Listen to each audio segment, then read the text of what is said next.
बुलढाणा जिल्ह्यातील मेहकर तालुक्यातील खामखेड गावातून संत गजानन महाराजांची पालखी पायदिंडी मोठ्या उत्साहात आणि भक्तिभावाने शेगावकडे रवाना झाली आहे।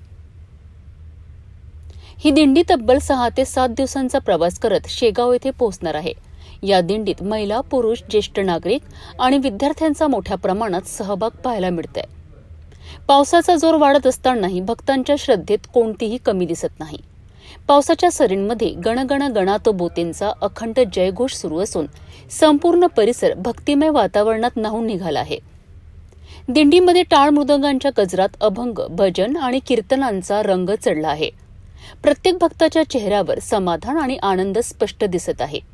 ही दिंडी केवळ प्रवास नसून श्रद्धा, समर्पण आणि आध्यात्मिक ऊर्जेचा अनोखा अनुभव आहे। गावोगावात भाविक या दिंडीत सहभागी होत असून संत गजानन महाराजांच्या दर्शनाकरिता सर्वजण उत्सुक आहेत। पुढील काही दिवस ही दिंडी शेगावच्या दिशेने मार्गक्रमण करत राहणार असून शेगाव येथे पालखीचे भव्य स्वागत होणार आहे।